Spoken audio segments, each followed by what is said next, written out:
The system and the economy relies on people being poor because poor people help everything keep flowing with their dollars. Almost no part of the system is ready to give you the information to change your life, because if you change your life, that means that they're gonna lose a customer. Most of the people don't even realize it. Something doesn't feel right. Something doesn't seem right. Something seems off. I'm always frustrated. I'm always unmotivated. I'm always stressed. I'm never really fulfilled, but I just keep living. Because you don't realize that something is actually happening, and it's happening to you at all times. And it's hiding underneath the mask of freedom.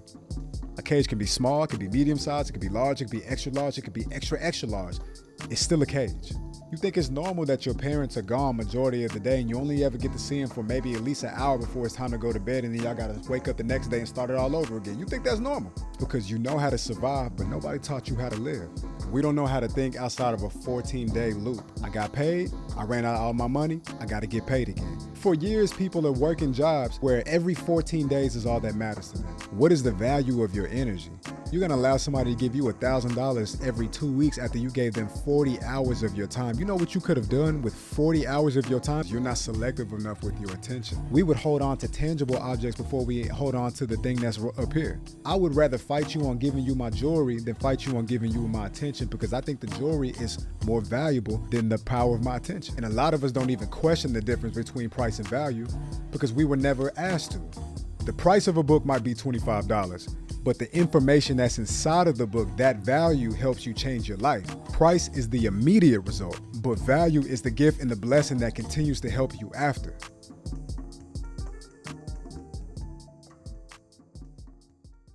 Welcome back to the Halfway Up podcast, and I call it Halfway Up because you're never finished rising. And today, before we even dive into the episode, man, how y'all doing? I hope everybody is all right. Today, we're going to be talking about why are people poor. And the reason why I think that's important to talk about, because when I was younger, I didn't really understand why life was the way that it was. Also, I didn't really care that much either because I had the gift of youth on my hands, right? So I didn't really question things that much. It was what it was. One thing I knew for sure is that I never went hungry, and though I might not have got every single thing that I ever wanted, I never went without. I always had clothes on my back, and there was always enough to go around so that life can be maintained, right? Life was always being maintained in some capacity, even when we were living with different people as a family, because our home stability was a little shaky, or it wasn't stable at all, right? We always had what we needed, always. My mom always made it happen, and I'm really grateful for that. My dad always made it happen. Even though we couldn't have it all, we always had what we needed. But at that time, the older you get, like maybe when I started becoming a teenager, you start to really understand what your position is in this economy financially. Maybe when you're younger, it doesn't really matter that much. Maybe you notice little things, but you don't have enough wisdom and mindfulness to connect it all together.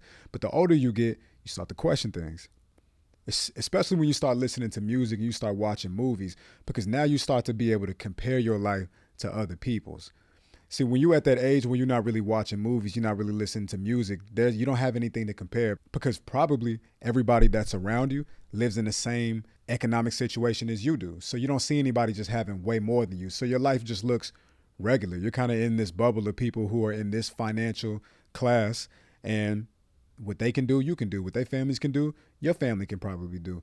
But it's not until you start to get older and you start to listen to rap music, right? And rap music is a heavy pioneer for capitalism. And then you start looking through magazines, and then you start watching movies, right? And then you start gaining more friends, or you start meeting more people, and you realize, like, damn, like, that's how y'all living? Y'all living in a house like that? Like, we over here making it work in this one bedroom, or we over here making it work.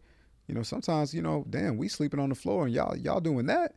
You know what I mean? You start to compare. And it's nothing wrong with comparison, but what happens is the older you get, as this should be happening, you start to get exposed to more stuff. You start realizing, oh, this is bigger than I wanted the PlayStation for Christmas, but I couldn't get it. This is bigger than, like, oh shit, like, I'm about to turn 16. It's some kids at the school, they got cars for their birthdays. Why can't we get a car when your parent barely got a car, right? You start to notice these things. You start to put everything together. It was like, oh shit, like at first it didn't really matter to you that much. But once you start getting older, you start to realize, like, dang, why was my mom always complaining about making sure I turn the TV off at night, or the electric bill being too high, not just letting the water run because the water bill getting high. You start to realize like, oh, we don't really got it like that. And of course this is subjective because realistically from this, I'm 32, so from this age right now, what matters most is that you have enough to maintain. That's all that matters. If you got love in your house, more importantly than how much money is in or isn't in your house, love was always in my house. And I'm very proud to say that because I know people who was broke with no love, and I know people who had a lot of money in their house also with no love. My house had love in it. And I understand more than anything that that's the most important fundamental thing to a child's growth and happiness as you're developing. Comparison helps you start to understand how the world actually works. Like you start to understand the difference between what me and my family can do versus what my friend's family can do that I go to school with. I realized they taking family vacations every summer. By the time my friend became 16, my friend got a car. I'm still taking the bus. I'm still taking public transportation. You start developing, you start getting older, and you start realizing, oh, the differences that money make in a family's life. You get what I'm saying? Like certain kids, their parents was able to pay for some of their college tuition, right? Versus other kids, it's like everything is riding off me getting this scholarship, me getting this grant, or me paying for these loans. You get what I'm saying? Like some of us have parents where our parents was going to the payday loan almost every paycheck, right? Because they don't got enough to cross over, right? Like some of our families is living in homes with no electricity, like literally boiling water, right? And so you go from not really understanding the world because you don't need much as a child. All you require is love. And if you're getting that, you don't really think about what you don't have financially. But the older you get, you start to open your eyes and you start to realize like, oh shit, we don't all grow up the same. You know what I mean? Like some kids got their own bedroom. Some kids don't have their own room until they well into their teenage years, or even not even then. You get what I'm saying? And so you start to realize this like, oh, we don't all live the same. And the reason why growing up, some of our parents were really, really stressed because not only is it a full-time job raising the kids, but also it makes it even harder. It's even more pressure on you when you got to make a lot happen with a little bit. I kind of look at money like oxygen. Think about being a fish in water. When you have plenty of water that you're swimming in, you're not worried about water because it's plenty of it. It's abundant water, right? But as the water starts to leave the tank, it gets closer to the bottom, closer to the bottom, closer to the bottom. You don't got that much room to swim around in it no more. You start noticing that, oh shit, there's not a lot of water in here. That's kind of what it's like to live in a low income house. When you live in a low income environment and when you just having a low income experience in life, it's kind of like being a fish in a tank that don't got a lot of water in it. When there's plenty of water, you don't even think about the water because there's plenty. There's nothing to think about. But the less you have, the less room you have to really wiggle around and swim and live your life. And then it really matters how much water in there because any less will change your life even that much more. So you start to become hyper vigilant of what you're doing, what you don't have. It's a full-time job for your parents to be paying the rent, paying the bills, but then also having to take care of the kids, right? Because your parents not having the right amount of money to raise a family probably contributed to the way they showed up in your life, right? Like a lot of our parents was carrying around stress, whether they tried to hide it or not. As kids, we could feel it. We noticed it because we don't realize that the car broke down again and they got to get to work and they got to get us to school and they don't got the money for the repair. The electric bill was $50 more than it was last week because the kids don't know how to turn the computer off at night. And now you got to ask somebody for the money. You got to rob Peter to pay Paul, which only puts you further into a debt cycle. You get what I'm saying? A lot of our parents had to pay for daycare. A lot of our parents had to miss work because they couldn't find anybody to take care of the kids, so that they had to leave work, which means they had to make less money and create tension with their boss, which they probably already had tension because you already know managers don't know how the fuck to chill out when they get a little bit of power, right? So what do? Managers write people up all the time for no reason at all because that's just what the fuck they do. They're miserable people, even though they're making the most amount of money, even though they're making the most amount of money in the company outside of the CEO. You start to realize the reason why you ask a mom for a Lunchable and she got to tell you no, right? Because that doesn't fit inside the budget. You start to realize why every time you go to the store, you getting ready to ask mom for something and she tell you no every single time. You thinking she being mean whole time. It's not in the budget. The budget is everything I need to make sure that you are fed and you are bathed and you can sleep well at night so you can go to school. It's not too much outside of that. If it ain't your birthday and it ain't Christmas, we don't got that much money to be just be giving money out there like that, because that money is needed. Every dollar counts. You start to realize the older you get, this is what my life is like. And the question is, why? Why is life like that? When I was getting older, I started to notice these things, but I didn't really know why. I just thought that's what it was. Some people are born rich, other people are born poor. Some people are talented, and that's the reason why they get an opportunity to live a better life, and some of us are not as talented, and that's the reason why we don't get to experience the same type of options, right? You know, your income status reflects what your options are. We didn't have a lot of options because we didn't have a lot of money. So then when you see people who are doing well and they got a 2-bedroom, 3-bedroom house, and they got a upstairs, downstairs, and they got garages, front yard, backyard. You know, when I was young, I thought just because you had a house, that means you was rich, because all of my friends, we all lived in apartments. That's all we knew. All my friends got apartments. I got an apartment. I'm going to go to my home. I'm going to walk to my homie's apartment and kick it with him, then walk back to mine. You know, we catching the bus everywhere. We riding the train everywhere. And that was just life for us, until you start to get older and you start to realize, like, oh shit, like everybody not living like this. And hopefully at some point you start to get older and you start to actually find some answers to these questions. Why are people poor? You know, when I ask myself that question now, today I'm going to give you all 5 of my answers why people are poor, because I spent a lot of time thinking about it. And before we jump into this, listen, I am not a financial expert. I'm not a political expert. I'm just a young man who observes a lot. I'm a critical thinker, and I like to share my opinions and my views. So if there's anything in this that you disagree with, feel free to disagree with it, because you have the right to do that. And I'm not going to stop you from doing that. But just know that these are my thoughts and my thoughts alone. They don't represent anybody else's but mine. And through my life and through my personal experiences, right? I'm not going to talk to you about something that I cannot relate to because I haven't done it. I'm going to give you my real experience as somebody who's done it all. You know what I mean? Like, I've slept on floors for a very long time. I've went years without having my own bedroom. I've went a long ass time without even having a bed. You get what I'm saying? So I come from working hard for everything that I got. And while I've been working and while I've been doing my thing and making investments on equipment and sacrificing, this is everything that I've learned. I personally believe a lot of the reason why people are living in a low income reality is because the country and the system that operates within that country benefits from you not having much. It benefits from you not having a lot of capital. I think that there is a system at play that is so complex and so multi-layered that it is so above people's head that you can't even fathom that the reason why I might be poor, because of there are things put in my neighborhood and placed around us that are meant to keep us from rising up, that are meant to distract us from breaking out of this low income reality and elevating into the next one. I'm not saying that there's anything that can literally stop you from moving forward, but what I'm saying is that there are absolutely things that are in place geographically, spiritually, physically, and mentally that pull you back and stop you from changing your reality so that you can then change the rest of everybody else's reality that you care for. I think that the crab in the bucket mentality is not so much coincidence as much as it is design. You know, I think money is very mental. Money is a mental tool, and a lot of us don't understand that we're oppressed by money.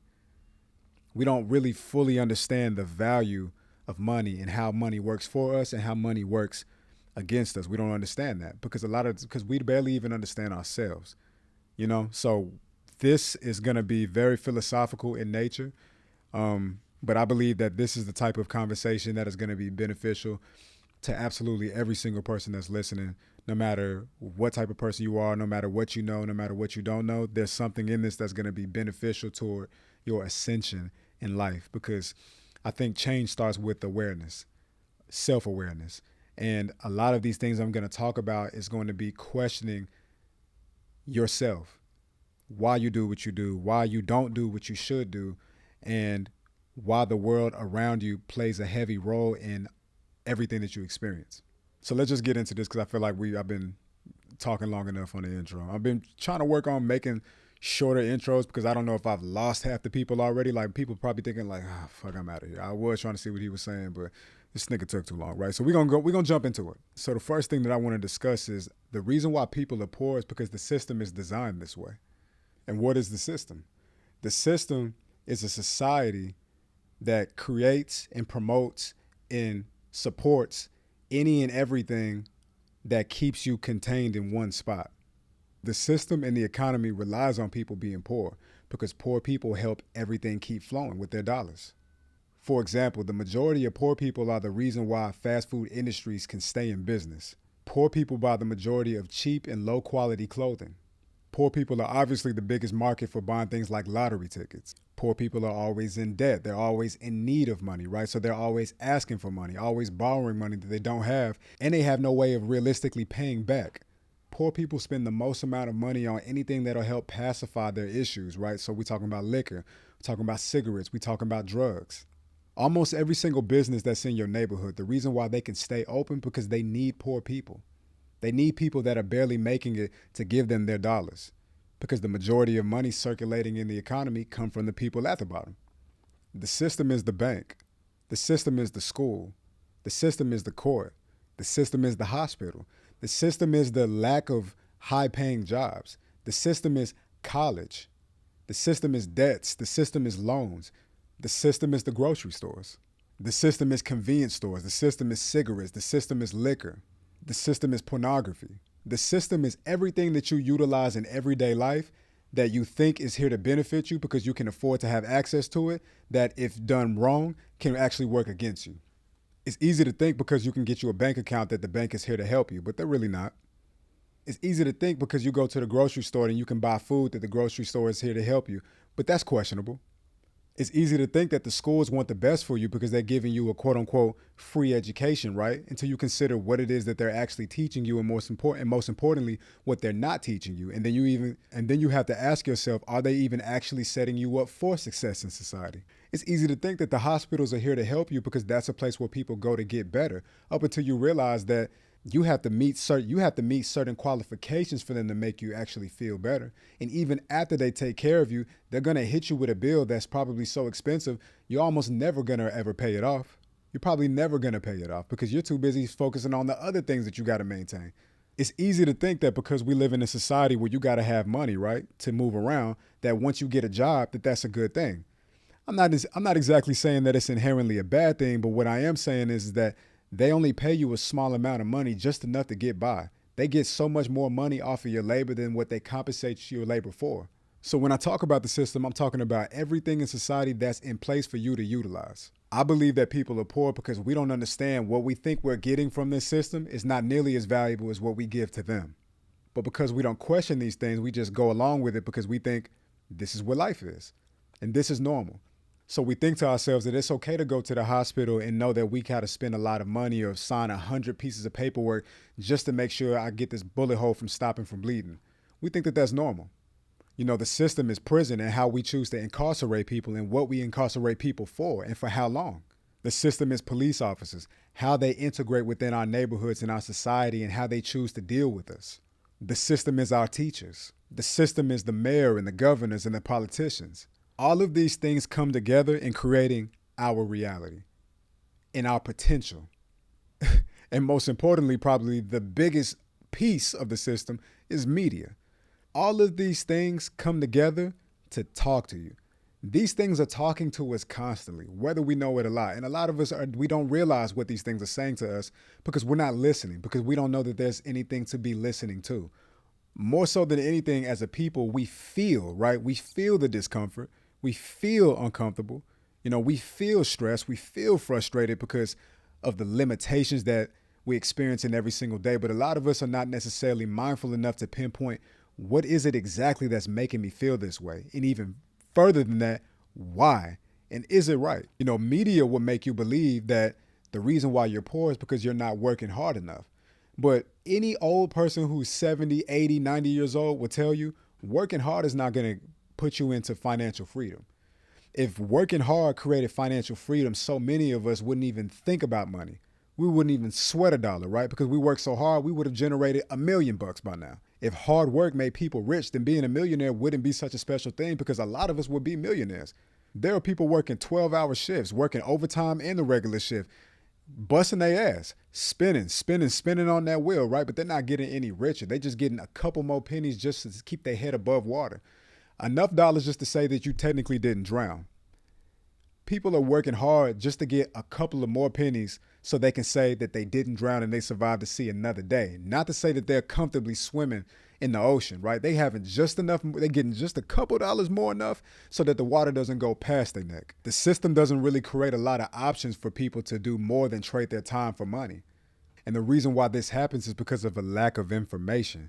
And that's why I blame it on the system, because there are no parts of the system that will help you understand what's actually going on, because they don't want you to know what's going on.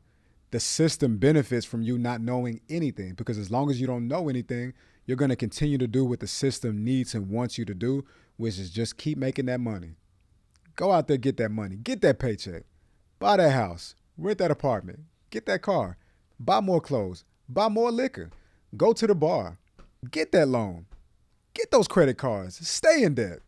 The system benefits from that. Almost no part of the system is ready to give you the information to change your life, because if you change your life, that means that they're going to lose a customer. They're going to lose a client. And they don't want to wake up the masses, because if all the masses woke up, their financial habits would change. If their financial habits change, then that means the economy would change.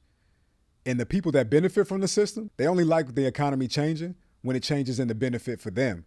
If the economy changes in the benefit for you, that's a bad thing for them, because they're relying on your lack of awareness. They're relying on your ignorance. The more ignorant you are, the greater chance they got at you never stopping what you're doing. I need you to keep doing what you're doing. I need you to keep making these financial deposits. I need you to remain being ignorant so that you never wake up and start doing the smart thing with your money. Because if you start doing the smart thing with your money, then you're going to be like me. But if you're like me, then who am I going to sell my business to? Who am I going to sell my services to? I need the person who thinks that I'm actually giving them a good deal, not understanding that the deal that I'm offering them is not nearly as valuable as the information I could give them to really change their life. A lot of the time, people that are poor, we're buying things because we think that value that we're getting from it is going to be life-changing. Not understanding the real value is in what they're not telling you. Because if they gave you that information that they're keeping from you, you would completely bypass them and you would go straight to the source. The system is filled with middlemen, making you believe that you need what they got in order for you to become the person that you actually want to be or feel the feelings that you actually want to feel. So there's a lack of information, and that's why people are poor. It all comes down to knowledge, awareness, and you're not being taught because they don't want you to know. You are purposely not being taught how these things work. And growing up, one thing my dad always told me that his dad told him, secrets is the same as lying. So if you're lying to me and you're keeping me in this box, right, that I don't even realize that I'm in, that means you're oppressing me. And I might not, just because I don't realize I'm being oppressed doesn't mean that I'm not being. And I call it oppression because the situations and the circumstances that you are forced to be in because of the lack of information, that lack of information keeps you in a place where you're constantly being influenced by things that are constantly dictating your choices, whether you know it or not. And a lot of these choices perpetually push you further and further and further away from your higher self. A lot of these choices that we make, they're keeping us from being greater. They're keeping us from elevating and evolving outside of our situation so we can really help ourselves, so we can help other people. That's why I say oppression. The system is oppressing us because it's keeping us from the information that we could leverage to change our lives. They're not teaching it to you. They're not even giving it to you. They're leaving it 100% on you to figure it out. And a lot of you might think, well, you're an adult, that's your job. The problem with that is that some people don't know what they don't know. We're not all the same. Everybody, though we're all equal, everybody comes to the table offering something completely different. And some people, what they offer is not the mindset and the mentality to be this aware of how the game actually works. The system, the game, it's all the same thing. That's not what they bring to the table. They bring a different contribution that is very valuable, but not the same value as the people who oversee all of this stuff and realize, oh, I see the real finesse. You get what I'm saying? So some people don't know what to wake up from because they don't realize that they're asleep.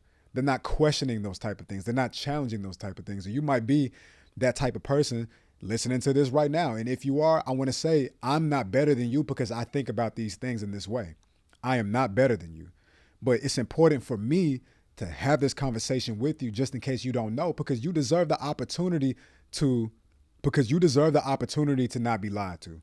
It's like in the Matrix, the one guy, he didn't want to be in the Matrix anymore. It's basically like the story of Jesus and Judas, right? The guy decided, you know what, reality is a little bit too much for me. I know about the Matrix, I know about reality, but now that I know about both, I'd rather be asleep. Sell me the dream. This real life shit is too real for me. I don't want no parts of it. I'm cool with being in delusion. People deserve the right to understand whether or not they're in delusion or not. Most of the people don't even realize it, but they know something's not right, but they don't have the awareness to really question it. Something doesn't feel right. Something doesn't seem right. Something seems off. I'm always frustrated. I'm always unmotivated. I'm always stressed. I'm never really fulfilled, but I just keep living because you don't realize that something is actually happening, and it's happening to you at all times. And it's hiding underneath the mask of freedom. A lot of us think we're free because we got all this space to move around. Up until the point where you go as far as you can go in one direction and realize there's a wall there. Then you realize like, oh, I'm not free. I'm just in a really big cage. And I never questioned the cage before because I thought I had all this space to move around. But just because you have thousands of miles of space to go in either direction doesn't mean you're free. When we talk about a cage, we're talking about something that contains people. We're not talking about the size. A cage can be small, it could be medium size, it could be large, it could be extra large, it could be extra, extra large. It's still a cage. It's still designed to keep whatever is inside of it contained in it, limited inside of it. The system is constantly marketing things to you to keep you a customer. The system has no desire for you to become an owner. It has no desire for that because they can't benefit from you. Everything in this system is about benefiting from you. You were put into this world to work jobs, to get credit card debt, to drink liquor, to smoke weed, to smoke cigarettes, to buy all the clothes, to buy all the cars, to buy the house, to only think about yourself, to only focus on working hard so you can get more and more and more and more and more because that benefits them. You think you just got a job and you're a worker for the company you represent. No, you're a worker because you help the economy continue to rotate. You help America stay in business, and you're constantly being marketed to by every single company that has something to sell. They want you to buy it, and they'll do anything it takes to make you buy it. They'll create the most compelling commercial. They'll create the most compelling storyline. Anything that it takes to convince you that you got to have what they're selling. You got to have it. Even if it means that you can't buy groceries. Even if it means that you're going to go into debt. Even if it means that you can't handle your business. They're going to convince you that you got to have it. And they convince you through the music, through the movies, through the magazines, through your friends, through culture. This is how they do it. So again, why are people poor? Because the system is designed this way. 57% of Americans cannot afford a $100 emergency. That's a problem. The system doesn't have a problem with that though, because when you're uncomfortable financially and when you have financial anxiety, that just increases my chances of you becoming a customer of another part of the system, right? So if you don't got the money and you don't got nobody you can ask the money for, then you can go to another part of the system, which is debt, right? And you know what?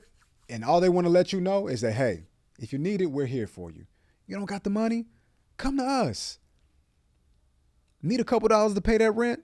Come see us. You don't want to get evicted? Come get the money from us. Then they hit you with interest rates. Then they hit you with all of these things that work against you. You don't even first of all, you can't afford a loan. The fact that you're asking for a loan lets you know that you're not in a position to get a loan.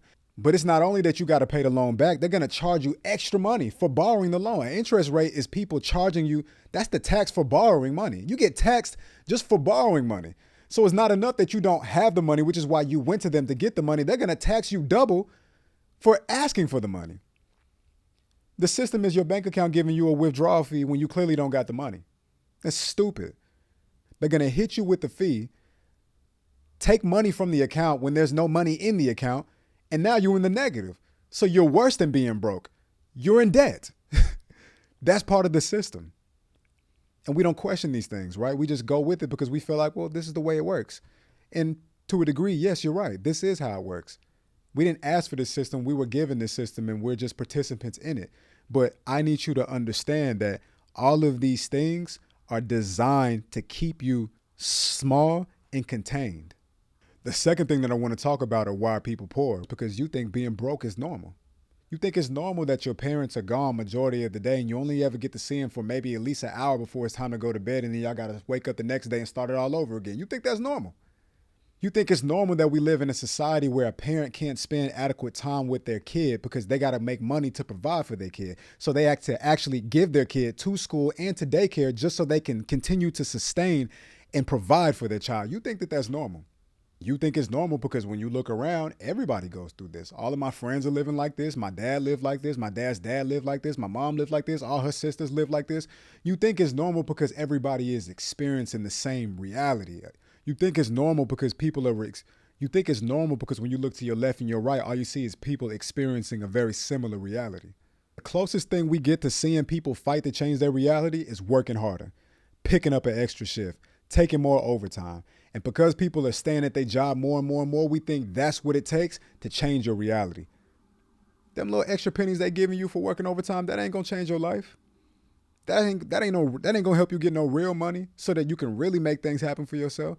And I don't mean to be facetious. Obviously, more is better than less. But the reason why we don't see a lot of people changing their life in a real significant way, because a lot of people have actually given up whether they know it or not.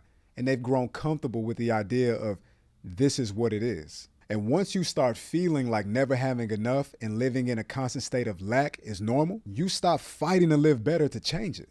You think being broke is normal because you think having money in abundance belongs to a certain type of people that you're not. You think living in an underfunded neighborhood, underfunded school, underfunded hospital is normal. You think living paycheck to paycheck is normal because you watch your dad do it, because you watch your mom do it, because your brothers and your sisters did it, your homies did it. Every time you hung out with your friends and y'all talked about y'all experience with your parents, you realize that our experience with our dynamics with our parents are not that different. They're actually quite the same.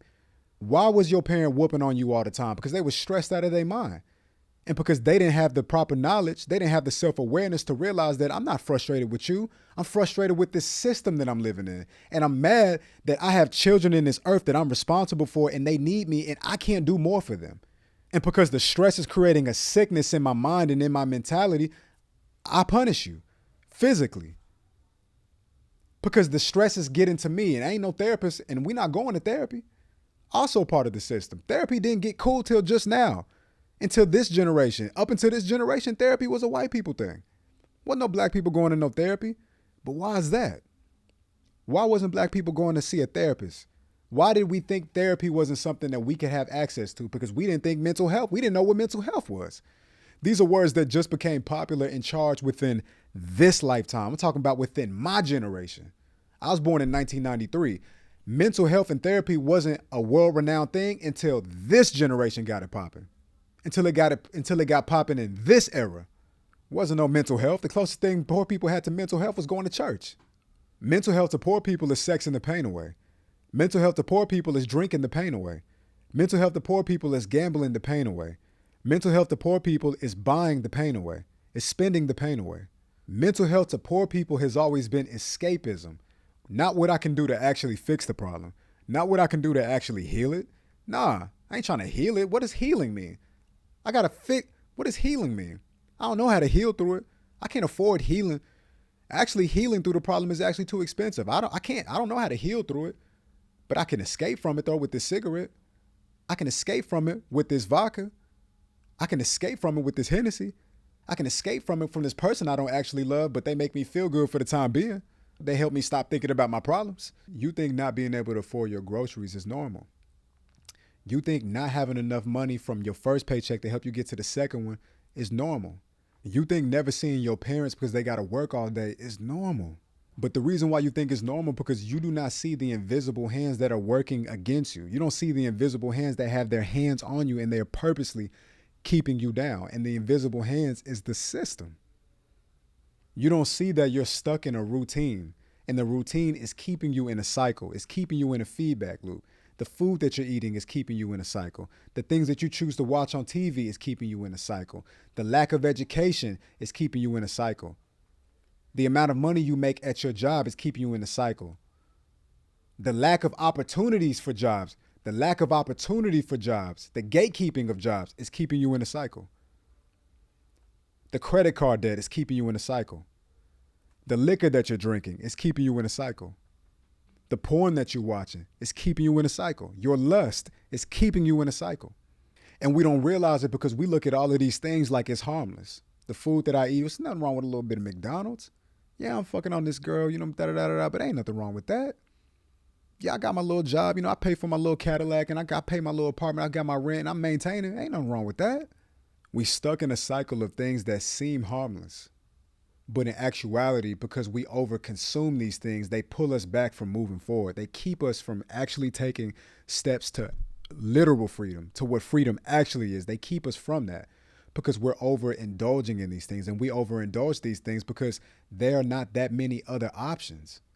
Of course, you're going to feel the pressure to spend a couple of dollars at McDonald's when you've been working all day and cooking food is actually cutting into the hours that you could be asleep because you got to wake up in the next morning and do it all over again. That's the system. And all I'm asking people to do is just question things. Question everything. Question the type of food that you're eating and ask yourself, is this food actually helping me feel better? Is this food helping me make better choices? Question the way that I spend my free time. Is the way that I spend my free time actually helping me get one step closer to what I actually want in this life? And I'm not saying that you can't have fun. Life is to be enjoyed. Love life. Live life. Be comfortable. You know what I'm saying? Like, run it up. But overindulging in these things, we don't realize we are caught in a loop of a system. The more we allow ourselves to be pleasured by these things, the harder it is to break the habit from it and get away from it. It's not normal that you just got paid and before 2 weeks even come up, you're already out of money again. That's not normal. It's not normal that the groceries are so expensive. It's also not normal that the chemicals that they put in the groceries are not conducive to your health. They're not conducive to you having higher thoughts.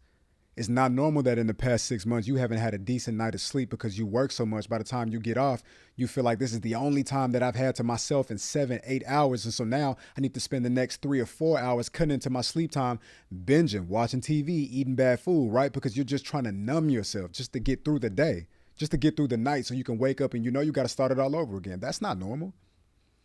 It's not normal that you go to a hospital because you don't feel safe in your body and they got to charge you an arm and a leg just so you can feel healthy. It's not normal that college and education charge you a car note's worth of a salary for you to get an education that once you get the education, it doesn't even allow you to create enough money to provide for yourself or your family, let alone get out of the debt that you got into to get the education. That's not normal. It's not normal that the world heavily operates off of credit, but you were never taught how to use credit, but they allowed you to have access to it. So you went all this time through school. They never taught you how to use credit, but they'll give you a credit card in a minute. Then you fuck your credit up. Now it's hard for you to make certain things happen for you in life. You think that's an accident? That's intentional. You think being broke is normal because you were in the routine of it. And they want you to be in the routine of it. They need you to stay asleep because the minute you wake up, you start to change your habits. The minute you wake up, you stop spending so much time on things that's not going to help you change your reality. The minute you wake up, you become less of a consumer because you realize there are better ways for me to spend my money. The minute you wake up, you realize the value that I thought that I was getting from this is actually not that valuable to me anymore. It doesn't support the person that I'm becoming, the person that I aspire to be. And that brings me into my next point. The third reason why I think people are poor is because you know how to survive, but nobody taught you how to live. You know how to stretch a dollar, but nobody really taught you how to make one grow. You think food is just something you do when you're hungry and not something that you do to help create a better lifestyle. You spend a majority of your hard-earned money on things that don't hold any long-term value. It's instant gratification only. A lot of the time when we spending money, it's specifically and solely on things that only give us instant gratification. We're not spending money on the things that keep us feeling good, the things that help us learn and become better, things that help build us up and becoming the new version of ourselves that we should be constantly becoming. We should not be living years and years and years of our lives being the exact same person. I shouldn't be seeing somebody in 2025, and if I don't see him again till 2030, that's in the same position, thinking the same way, talking the same shit. That should not be the case. We should all be growing, but a lot of us are not growing. And the reason why we're not growing is because we're too busy being caught up in the feedback loop of survival. Everything is about surviving. We don't know how to swim. We just know how to keep our head above water, right? And there's a big difference between the two. You have to learn how to take control and take agency of your life.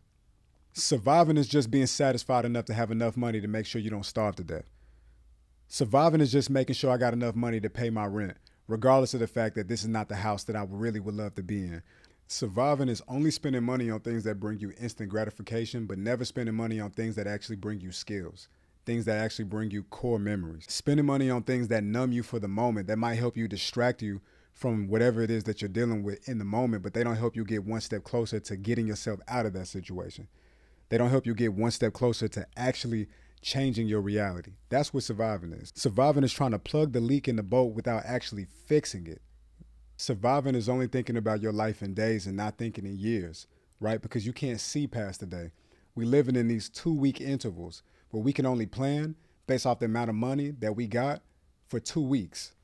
We don't know how to think outside of a 14-day loop, right? Because every 14 days, as soon as it completes, it restarts again. It resets again. And so we never get outside of 14 days. Everything is about 14 days to a person that's surviving. I got paid. Before the 14 days is over, I ran out of all my money. I got to get paid again. And you stay in this cycle for years. For years, people are working jobs where every 14 days is all that matters to them. As soon as 14 days is over, start the next one. As soon as that one is done, start the next one, because you're always holding on, monkey branching to the next paycheck. You can't live like that. If you want to live, you got to start thinking in years. If you want to live, you got to start looking forward to things and planning things, right? You got to visualize how do I want my life to look? How do I think I'm going to get there? You're never going to change your life by relying on your next paycheck. That's not how that works. You're never going to change your life when you continuously only think you're only going to get money by trading your time, because that's how poor people think based off of this system that we're living in. You keep trading your time for money, but then you're confused why you never got enough to actually do the things that you could do. You on Instagram looking at all these other people, they taking vacations, they doing this, they doing that, because some people have figured out that trading my time for money is never going to get me what I actually want. I have to make my money work for my time. I have to make my money work for me. My money has to create time for me. Until you get into a place where you stop trading your time for money and you get to the mentality that your money creates time, your life is not going to change. And that's the reason why you can't get out of survivor mode. A lot of the time when we get some downtime and we want to relax, we're only using and investing that time on things that money can buy, right? We're not going to parks. We're not going out into nature. We're not taking long walks. Half the people in America don't need to walk nowhere because you got a car, right? But walking and getting some motion and getting on your feet, that's living. Getting next to some water somewhere, even if you're living in a landlocked place, get next to the lake. You get what I'm saying? Take a trip to the closest beach next to you. Live. We're not reading books. We're not educating ourselves. A lot of us don't like reading. A lot of us think we don't like reading because we don't know about any books that actually interest us. If there's a movie that interests you, there's a book on it that'll interest you too. If there's a video game that interests you, then there's a book on it that'll interest you too. It's so many conversations that we have with our friends and our coworkers every single day. If that conversation excites you, that's probably a book or a podcast or a seminar or something that can stimulate you intellectually that'll benefit you too. But we don't have any time to realize that, because any single time we want to escape, it's only about things that can help us spend money. We're not understanding that exercise is how you live, man. Certain things that get you out of the mental rhythm of only thinking about survival is working out, doing yoga, meditation, reading, praying more, taking more walks, connecting with your friends, and not only going to work and coming home, staying in cycles, right? It's these cycles that are not beneficial to us. You got to ask yourself, is the cycle and the routine that I'm living in helping me? Or is it just helping me maintain? I don't want to just maintain. I want to live, man. It's like Hov said, I'd rather die enormous than live dormant. That's how we own it. You got to ask yourself, what is it going to be? A lot of the habits and a lot of the things that we've always done, we got to stop doing them if we want to get to the next level. If we want to become the person that we know that we're capable of being, certain things got to stop. Certain people got to get cut off. Certain things got to change. Eating habits got to change. Drinking habits got to change. Relationship habits got to change. Sleeping habits got to change. How we spend money habits got to change. Everything has to change. Because, of course, you might not be able to change your reality right now, right? You can't just snap your finger and change all the financial problems in the world. But there are things that you can do to help you get one step closer. If you don't have the money today, you can change the lifestyle today, right? By making a different decision. I'm putting the liquor down. I'm not getting beer this time. I'm not smoking a cigarette this time. I'm not about to watch 3 hours of TV this time. I'm not about to just lay in the bed this time. I'm about to replace everything with something new that's going to help me have a clear mind. A lot of the time, we only focus on surviving and not living because we do not have a clear mind. It's easy to get stuck in a routine when your mind's not clear. It's easy to get stuck in these cycles when your mind's not clear because your mind is your eyes. If your mind is not clear, then how can you have clarity on what's actually happening to you? You're a puppet and you don't even realize it because you can't see. And you can't see because of your habits. Just take one finger off of these old habits at a time, right? Take one finger off of fast food. Take one finger off of liquor. Take one finger off of porn. Take one finger off of hanging with those people. Take one finger off at a time, and you're gonna get one step closer to the clarity that you've actually been looking for. The fourth thing that I want to discuss with y'all is you're not selective enough with your attention. When you're poor, you don't understand how valuable your attention is and why the value that we think we're getting from these companies doesn't even compare to the value that they're getting from us. Because with attention, businesses can be created. With attention, economies can be stimulated. With attention, money flows. A dollar goes from one pocket to another pocket because there's a currency that's tethering us, and it's attention. I tell people this all the time when I'm doing consultations, and I tell people this all the time just in normal conversation. I've even done speaking engagements, and I've told people this. The reason why a restaurant that you know has great food, you go to it one day and then you realize they got a "we're closed" sign on the door. The reason why they went out of business is not because of the quality of the food. They went out of business because there's not enough attention, right? There's not enough people walking into this restaurant and spending their money. The majority of the reasons why most businesses fail is not because of the quality of the product, it's because there's not enough attention. And that's why they call money currency, because currency is a flow. There's not enough energy flowing from my pockets to your cash register. That's the power of attention. None of these systems, none of these companies would even exist if we stopped paying them attention, so to speak, right? If we stop paying attention, because that's how we pay them. Not only do we pay them with our money, but we pay them with our mental currency. And we give our attention so freely because we don't even realize that it's actually valuable because we don't think we're valuable. It's easy to give your attention to anything and everything, right? Because you don't think that your attention is rare. You don't think that it's worth anything, which is why you give it to anybody. No matter what they're doing, no matter what they're asking for, it don't even matter. You just willingly give it to them because you don't think your attention is worth anything. But if you did, you'd be a lot more selective about what you give your attention to. If you had a diamond in your pocket, you'd be very selective about who you give that diamond to because you understand the value of the diamond. We would hold on to tangible objects before we hold on to the thing that's up here, right? I would rather fight you on giving you my jewelry than fight you on giving you my attention because I think the jewelry is more valuable than the power of my attention.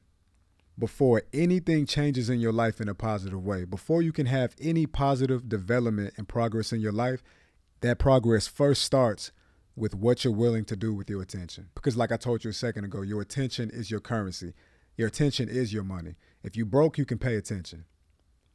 I'm going to say that again because I know that niggas not really understanding that one. Too many times we placing our value off the amount of money that we have in our pockets, not considering the fact, listen, if you broke and you don't got no dollars, it's time for you to pay attention because with your attention, you can manifest a new financial reality for yourself. If you broke and you feel like you don't got a lot of money, it's only because you're not paying attention to the thing that can get you money. That's the only reason why you don't got bread. And again, like I said in the very beginning, the reason people are poor because the system is designed this way. The system puts up so many things to keep your attention from everything but working on your own shit. Why do you need to work on your own shit when you can watch Netflix for 8 hours? Why do you need to work on your own shit when you can just eat this fast food that's also going to stop you from thinking there's even a problem in the first place, right? Because it's convenient. You don't need to think. Don't think. Just work your ass off to give us 40 hours a week of your hard-earned, irreplaceable time just to put it right back into the economy so you can stay in this hamster wheel. Just do that. Because you're valuable to me like that. Because you're more valuable to me when you don't understand how valuable your attention actually is. Because if you did know how valuable your attention was, then you'd be like the CEO of a company. And they put their attention on things that help money go back into their pockets. Not just leave their pockets, but back into their pockets. You don't put your attention on things that help put money back into your pockets, not unless it's your job. And the only time you get money back into your pocket is after you're giving them 40, 80 hours. That's it. Because what is the price of your energy, really? And that's going to be the next segment, the last segment we're going to get into, but we're not even there yet, though. What is the value of your energy?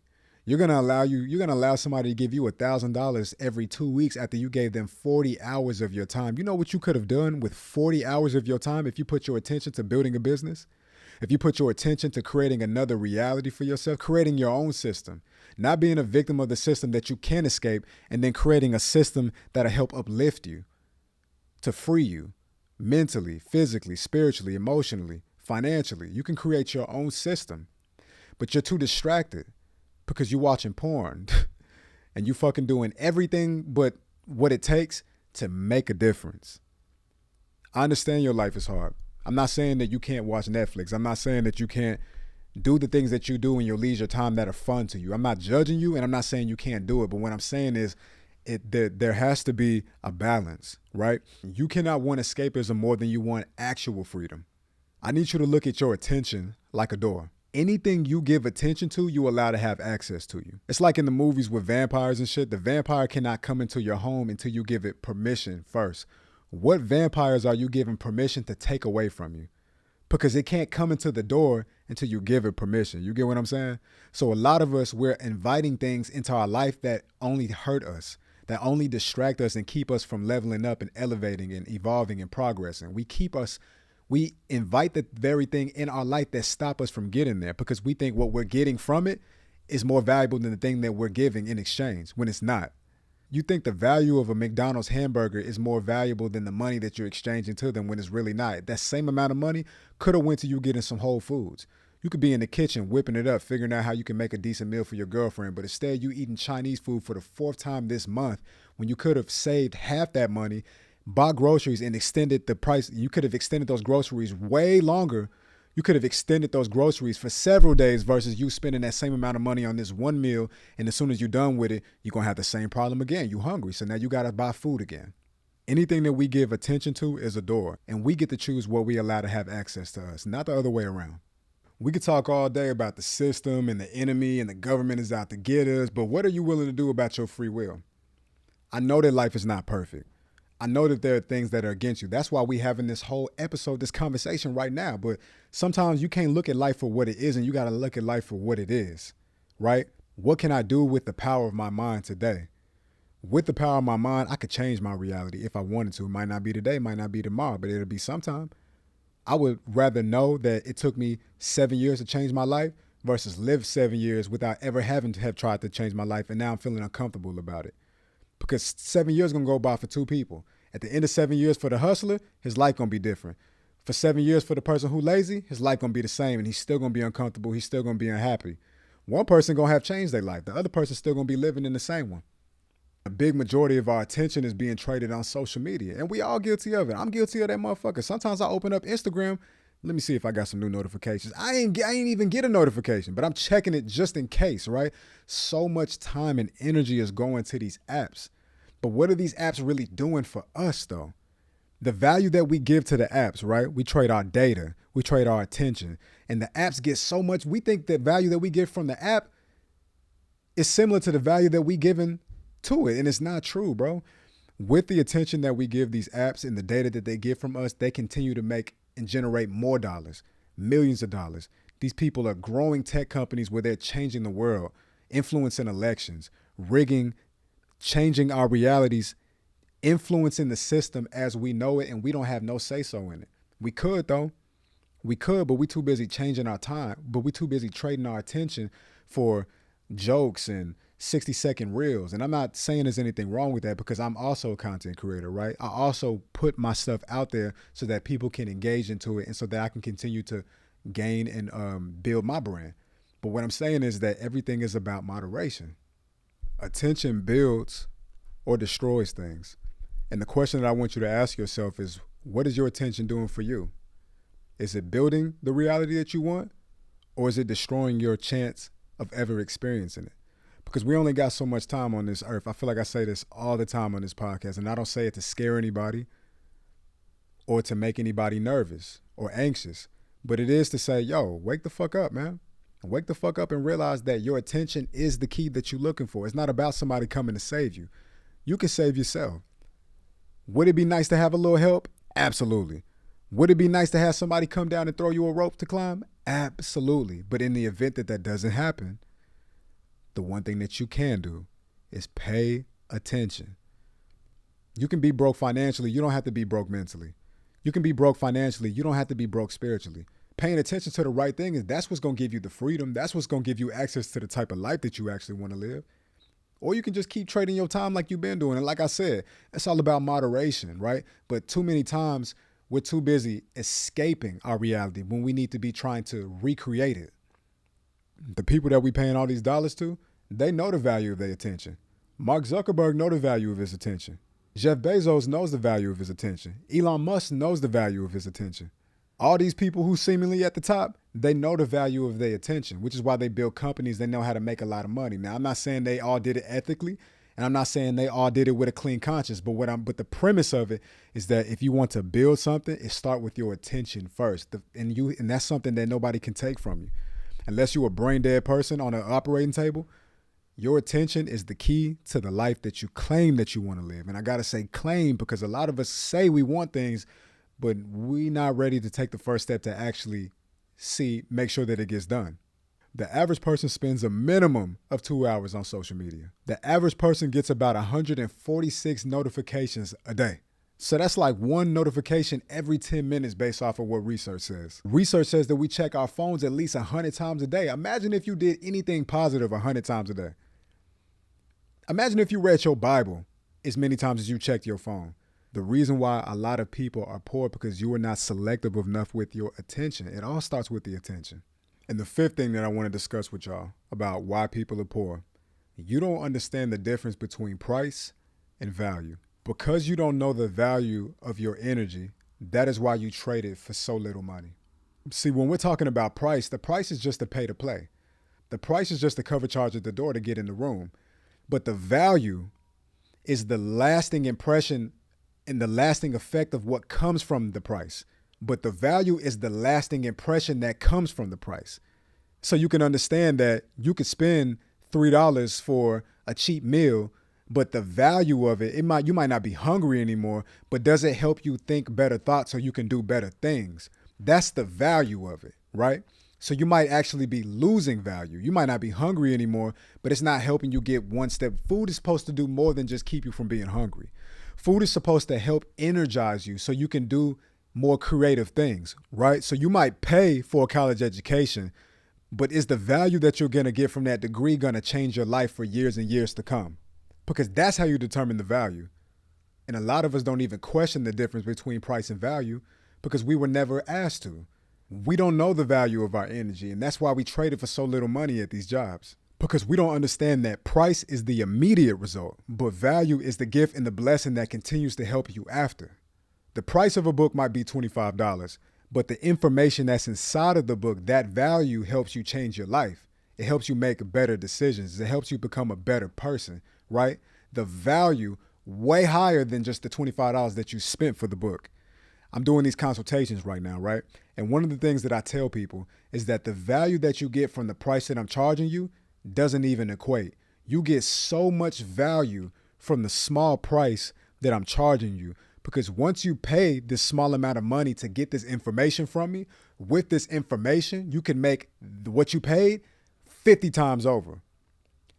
50 times over, right? But that's the value. And that's how you know you're doing good business. When the price that you pay is equal or even higher, when the price that you pay is equal to the value that you're getting in exchange. That's good business. And a lot of the times we don't do good business because we don't have a high self-esteem of ourselves. We don't even value ourselves. We don't value our emotions. We don't value our money, and we don't value our time, which is why we are always trading the best of us for the littlest return. We don't know our value, which is why we go and shack up with just anybody, right? Because we just rather not be alone. Our biggest focus is not being alone because we think it's boring to just have to sit with ourselves. We don't know the value of being with a person that actually compliments us because we don't value ourselves. We don't know the value of spending real money on real food because we too busy focused on, I just don't want to not be hungry. I don't want to be hungry right now. Here, take this money. I just want to fix the hunger problem right now. Constantly making the mistake of thinking that price and value is the same thing when it is not. People are poor because they don't understand. Price is money. Value is the piece of the puzzle that offers you transformation after the price is paid. And a lot of us don't know what transformation feels like because we never pay the price for the value of transformation. We never pay that. We think that just simply having the money is the value when really what you do with the money is the value. And people that are poor are constantly doing things with the money that do not help them get one step closer to changing their situation. It gets them one step closer to escaping mentally, temporarily from their situation. Because anything that you spend your money on that's going to help you change your situation, that's value. That's real value. Fast food, cheap clothes, relationships that are not built on real, genuine connection. Those are things that do not offer you long-lasting value. You keep people around you that drain you because you would rather that than be alone. Because you don't understand the value of peace. You get what I'm saying? Like we got to get out of the price mentality and get into the value mentality. What is the value that I'm getting from this? Because if we question the value from every single choice that we would make, we would probably all get one step closer to having better lives. Is me being in a relationship with this girl going to bring me value? Is me kicking it with this dude going to bring me value? Is me spending money on this type of food going to bring me value? What kind of value am I going to get from buying these clothes? What kind of value am I going to get from watching 3 hours of Netflix every weekend? What kind of value am I getting? Where is the value? If you're not getting value, how could you live a valuable life? How could you live a valuable life? A lot of us don't feel good about ourselves because we know that the life that we live is low value. But if you want to live a life of high value, you have to invest your time, your attention, your energy, and your money wiser. You have to. You got to be selfish about who you let in your circle. You got to be selfish about who you allow to have your money. You got to be selfish about who you allow to have your attention, because these are the things that determine your mental clarity. These are the things that determine the peace that you even have inside of your own mind, inside of your own body. We got to learn the value of things. We have to learn the value of things. And we have to learn and we have to understand that we should be, for anything that we give out into the world, we should expect to receive the proper value for what we give, because anything that we give should not be taken for granted. But how can we expect anybody to respect what we give when we don't even respect it ourselves? How can we expect anybody to do that? We do not place the right value on it because it's not that valuable to us. And I'm saying all of this because I want you to understand that the minute you start to understand the difference between price and value, you will start making better choices that will lead you to happiness and fulfillment and feeling whole. We sacrifice on value because we prioritize convenience. Convenience is good. Convenience is not bad all of the time, but convenience all the time is not good, because some things in life need to be done the slow way. Some things need to be done the hard way. Sometimes you gotta go the long way. Sometimes there are no shortcuts in life. If everything in your life is optimized for a shortcut, you are not getting the most value you could get from your own life. God designed this reality for us to learn the best things, the best wisdom, to attain the best knowledge. It has to be done slowly. We have to go about getting it in a way that is not quick and fast in a hurry. That's not how life works. That's how the system works.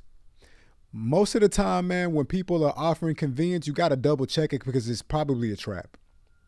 Convenience is the illusion of a trap. The illusion of something that is not giving you value is oftentimes in the mascot, right? In the mask of convenience. You got to question convenience. Tylenol and shit like that. I'm not saying Tylenol not good. I done popped a couple Tylenols when I needed it. A little Excedrin. You know what I mean? I done did all that. But it's convenient, right? And it's convenient because chances are the way that we eating is making us sick. We not getting enough sleep is what's making us sick. It's our lifestyle that's making us sick. I'm not saying Tylenol and that and medicine don't help. Of course it helps. Of course it helps. But what I'm saying is, wouldn't I probably be in a stronger metabolic state of health if I was making sure that the highest of value was inside of me, that I was making the highest of value of choices? Now I understand that talking like this is cute and all right, but if you don't got the money to make higher value decisions, you just don't got the money. And to that, I would say I understand that. But instead of thinking about what you can't do, think about it like what you can. Whatever you can do to get you one step closer, I promise you that's enough for now. Whatever you can do. Whatever you can do to get you one step closer to living a better life, that's enough for now. Maybe you can't make all the changes. That's fine. Focus on the one change you can.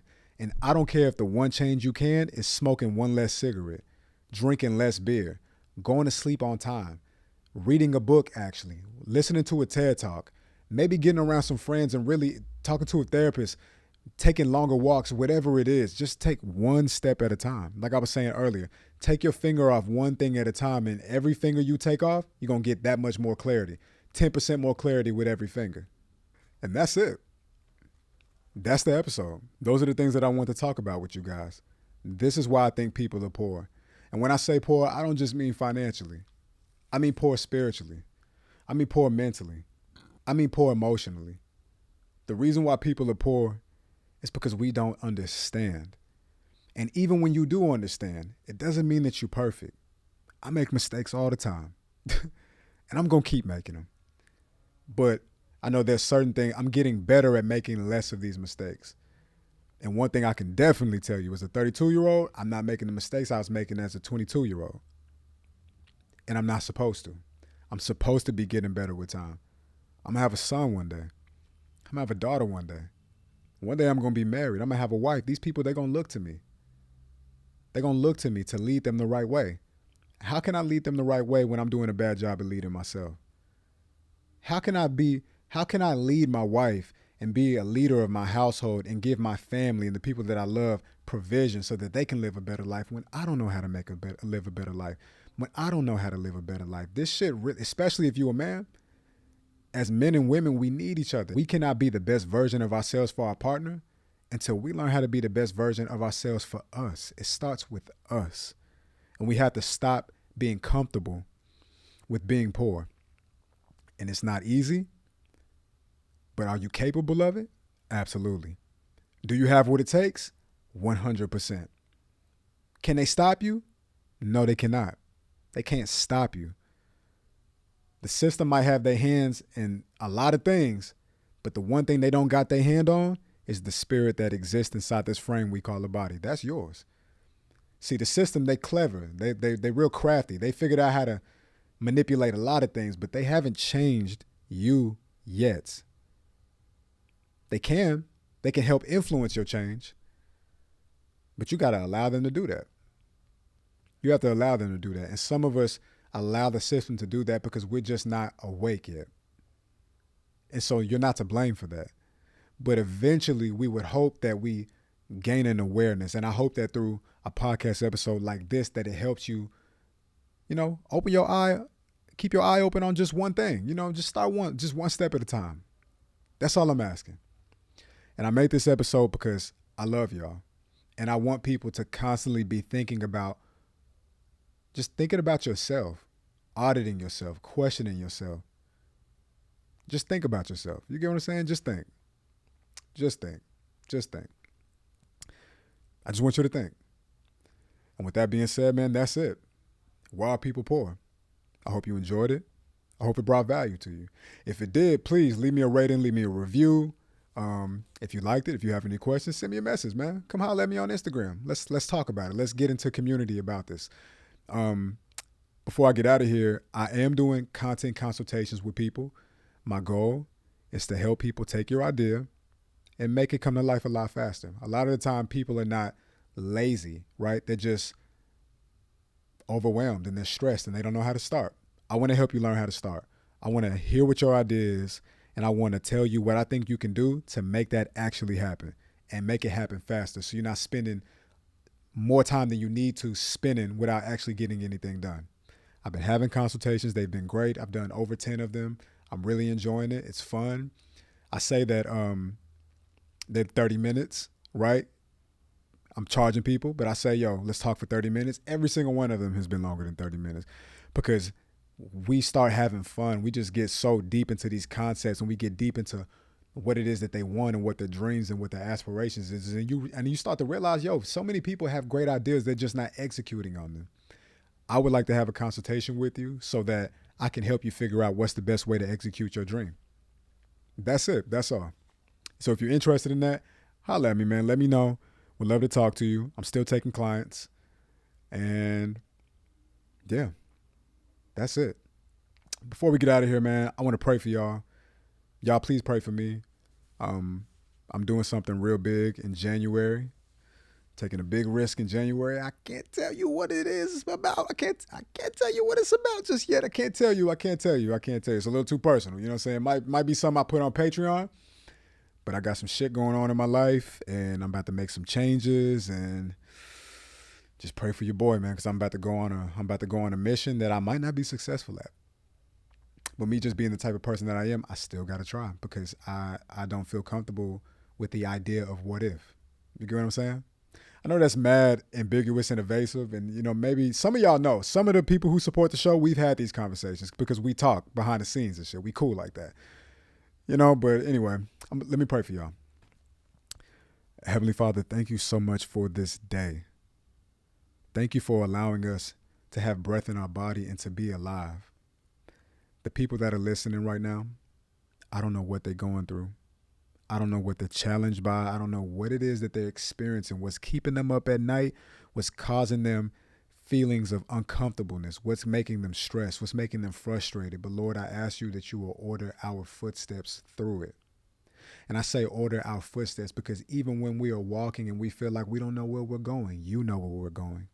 Even when we feel like the map isn't working, even when we feel like the phone died and we can't use GPS anymore, you are leading us to our destination. You are leading us to our calling in this life, Lord. This life is so confusing. This life is so scary at times. But as long as we have you, we'll never be too far gone. We'll never be too far lost. And all that we experience is pain, Lord, you are using to mold us like clay to become the person that we actually want to be. There are versions of ourselves that we aspire and dream to be like. And we have to go through seasons of uncomfortability to get there. There's no other way. Lord, I ask you that you will bless everybody's health. Bless our health, Lord. Give us the discipline and give us the strength to make better decisions. Better decisions with our time. Better decisions with our finances. Bring us closer to you. Bring us closer to the friends that need to be in our life, the family that needs to be in our life, Lord. If there's any friends, they around and they don't need to be here, send them away, Lord. We work in these jobs, God, where we don't feel respected. We don't feel like we're valued. Lord, I ask you that you will give us the sense to wake up and go somewhere else, somewhere where we deserve to be, somewhere where we actually belong. And Lord, in January, I got this big plan. This plan that I don't even know that I can afford, but I'm trying. And Lord, I just ask you and everybody that's listening right now, that you please pray for me and give me the guidance and the wisdom. And I pray that I come back and I am successful. I tell you what, I'm sorry, I'm still praying. Let me end the prayer first. Lord, I ask you this in the mighty name of Jesus. Amen. I tell you what, if I'm successful with my plan, I'll come back, I'll tell you all about it. Matter of fact, I'll do you one better. I'll do you one better. I can't tell you what the do you one better actually is, but if I come back in January and I'm successful, come back from where I'm going in, because I'm not going to be gone. You're going to still hear from me up until that point. But if I'm successful, I'm going to tell you all about it. It's going to be special. It's going to be real special. I love you guys, man. I appreciate you guys so much. We are entering into a new year. And, this year was definitely challenging. This year definitely came with some difficulty. I experienced a lot of uncomfortable things this year. And right at the end of the year, before we even get into the new one, I definitely experienced some loss, unfortunately. But I know God is good, and I have faith. I have faith, and I believe. And I choose to believe because my God believes in me. And as long as God is by my side, everything might not go my way, but I do know that everything will be okay. I'm believing that. And with that being said, I'm out of here, y'all. You already know the entre, and yeah, you already know the outro, the mantra, the religion, the spirit of the brand. And you already know the religion, the mantra, the outro, the spirit of the brand. Whenever I'm working, I will remember that done is better than perfect. And if I'm satisfied with my work, then that means that I'm living in my purpose. This is the Halfway Up Podcast. I'm Wolf Taylor. And yeah, till we meet again. I love you guys, man. Peace.